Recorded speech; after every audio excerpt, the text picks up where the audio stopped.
Hi, I'm James Smythe from a company called Culture of Insight. I've worked in market research for nearly 20 years now, and one of the things I most like about the business is that it attracts thinkers. We don't like to rush a job.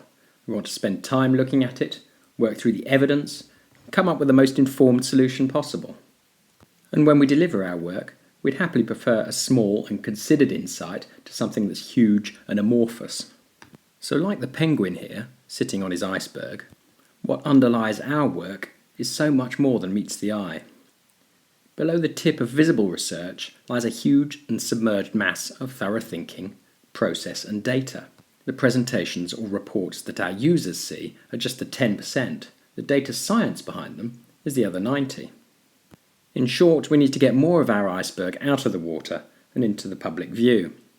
So in the next 10 minutes, I'm going to make some recommendations about how we can speed up the preparation of our work and free more time to be curious and to tell stories about it.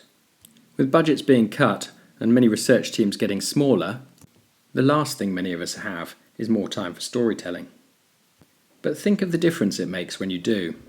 Many research studies leave people buzzing and make a long-term difference to the business. But for lack of time to activate them properly, too many fail to have the impact they deserve. This diagram summarises a study by Burning Glass Technologies in the States and suggests that business wants us to be as good at communication or presentation as any other job role, although perhaps they expect little from us in terms of creativity. It's a big data study where 25 million online job postings have been gleaned for key phrases to work out which skills employers seek for different types of job. I've taken a leaf out of the Big Data Playbook and presented it as a chord diagram, which shows the strength of relationship between two sets of variables. The first thing that strikes me is the importance of communication. Good communication skills are the number one requirement in any job, so the standard is expected to be high. But there are differences between research and other kinds of people's roles that we work with in media. Analytical skills are sought more in research, in 10% of such ads versus only 2% of sales job ads. Similarly, problem solving is in 23% of our job ads compared to only 11% of media roles. After all, why should media execs solve problems when they have us to do that for them? For presentation skills, it's fairly even, at 8% of ads, which is the same as sales or management positions. But creativity appears in only 2% of research job ads, well behind the 21% of marketing jobs and 29% of media ones. Storytelling requires creativity, and the creative process requires time. But how do we find that time? The diligence still needs doing. Budgets are always being cut and teams reduced. But I believe with some learning of new skills and borrowing new techniques, we can get our ratio of data science to storytelling closer to the 50-50 mark instead of the 90-10 that it may be today. My first recommendation is that you must learn to use Excel like a boss. How well do you really know Excel? Things like sum, average, VLOOKUP? What about trim, is error, average if, match, index, find? Having even just a dozen Excel formulae working together in your arsenal can help you extract data, summarise, and get to the insightful stuff in a fraction of the time. Excel is an exceptional tool nowadays, with a data capacity few of us will ever use and a fine array of built-in data tools. Don't be embarrassed to buy yourself the Excel for Dummies book. Easy to read and will boost your data manipulation skills considerably. YouTube is also a rich source of practical how-to videos for when you're stuck.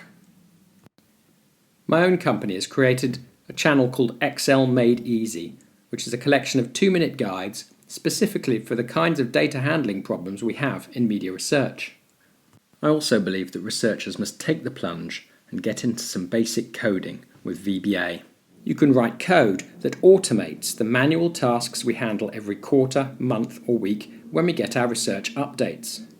It's extremely logical, you can be completely normal to use it, and no long division skills are required. Here's a simple and relevant example. On your computer is a folder of research reports that you've set up to run in a batch each month. They happen to be digital audience reports from Comscore, but could equally easily be survey tabs, social media analytics, or tracker reports. Typically, there are a lot of them, as you set up different reports for different bases or topics. For each website listed in each report, we have data in different places on the sheet. Audience definitions, platforms, geography, etc. at the top, time periods across, measures down the side. The measures are detached from the websites they refer to, because it looks better that way when printed. The labels are long or contain extra spaces to indent them. In short, it needs a lot of work if you want to hack the data a bit. This is something we've always done in research, but reports like this are hard to turn into something nice and visual for the boss. It takes time, and the manual process means there's a risk of making a mistake. I've got some VBA that will transform these 20 reports into a single lookup table in just 15 seconds. But to avoid presenter's curse, I've videoed it. I do promise, however, this is real time. The VBA is used to record little programs called macros. The first macro is going to that folder on your computer or the server and extracting the relevant contents of every Excel file there into this workbook. 5 seconds. The second macro is extracting all the necessary information, indexing it, and relabeling every website listed, cutting out blank rows and print formatting, and converting it into an explorable Excel table. 10 seconds. What you end up with is a much nicer report to send round. It already encourages a bit of data exploration. Code like this can be reused every time you need to redo the process. So if this is a job you're going to have to do once a month, once a week, or even once a day, it's going to save you a considerable amount of time. PowerPoint is such a familiar experience, it's like wallpaper, and people have learned to tune out from it. But now you've improved your data handling skills with some Excel training and VBA code, visualization is easy. This app is built using Microsoft Power BI, using the same Comscore data we hoovered up with the VBA. It took me about 30 minutes to configure. On the first panel, we can filter by website content and measure to see audience trends. After that, I put in a summary report which shows you the competitive share of views and pages by category, and another which looks at the relationship between desktop and total audiences by category. Power BI is free. It's much easier to use than Tableau, and it's got some great visualizations. This last one is built in Antivia Decision Point, Culture of Insight's weapon of choice, because it handles industrial levels of data and lets you design a very simple on-brand app. So if you feel you're spending too much time on data preparation and not enough time on the storytelling you'd like to be doing, then I think there are 3 very achievable steps you can take to improve that situation. First, you can master Excel like a boss. It's the tool we use most in our everyday jobs, and it's packed full of useful functions that can make your life easier. Second, now we're working with more and more data in our everyday jobs, the most valuable skill you can learn is how to code. Start learning some VBA by taking a data task that you're familiar with and Googling how to automate them in VBA. Within a couple of months, you'll have transformed how you handle data. Finally, with your data in the right shape, and with a bit more time on your hands, you could get into data visualization. And these days, with the tools available, it's possible to make them look really good.